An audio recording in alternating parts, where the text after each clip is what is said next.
Namaskar. What I have just chanted is the introductory part of Sri Ramcharitmanas.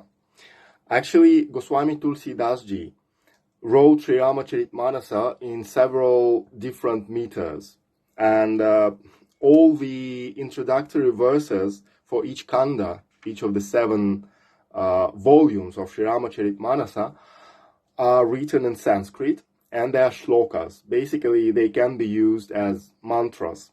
And the first 4 shlokas that I have just chanted, they are dedicated first of all to Vani and Vinayaka, that is goddess Saraswati, who is also the goddess of speech, Vani, and Vinayaka is Ganeshji.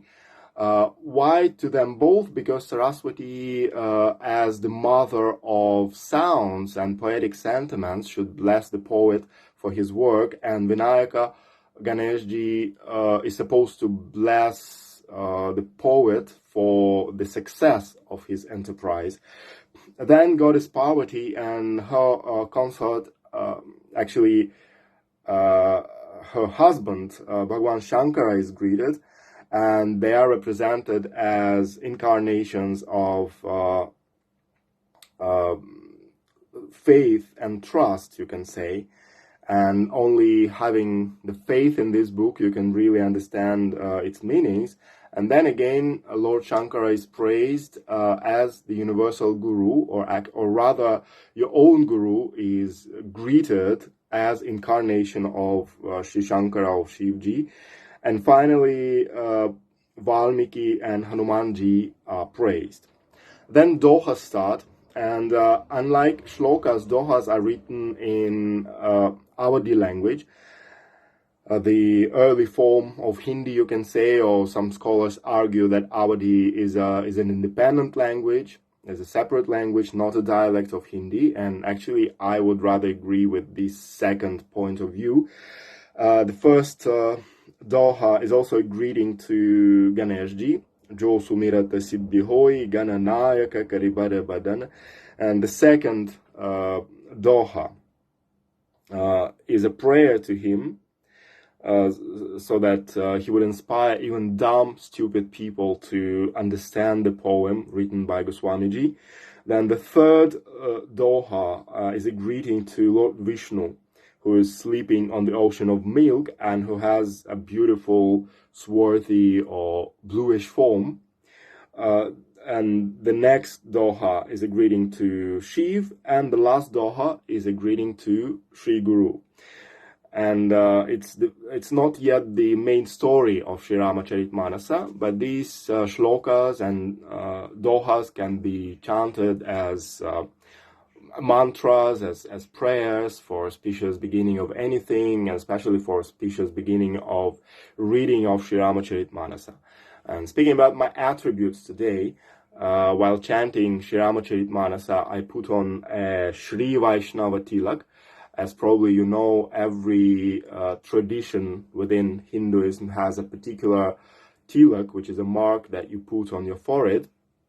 And normally a Vaishnava tilak, the tilak dedicated to Vishnu and his forms like Ram and Krishna, represents 2 vertical lines, and it's called Urdhva Pundra, while Shaiva tilak, dedicated to Lord Shiv, represents 3 horizontal lines.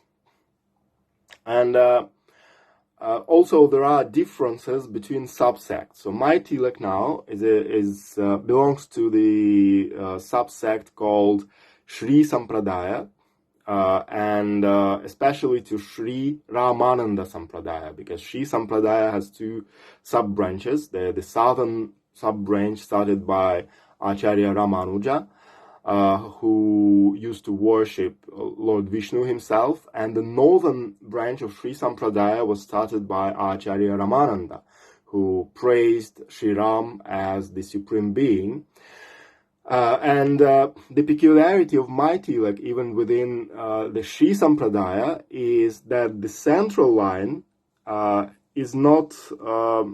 not reach the end of the tilak, the bottom of the tilak, but there's a dot here, and it means this is a tilak of a rasic devotee that is emotional devotee of Sita and Ram, for whom poetic and love sentiments in Sri Ram's story are more important than, you can say, philosophical or heroic or dharmic aspects of the Ramayana. So I hope it's not misguiding, but the thing that you have to understand is that there are different types of tilak, and they reflect belonging to different tradition or different views of Sita and Ram. And normally tilak is put not only in the forehead but on several parts of your body. So here you can also see a tilak on my throat.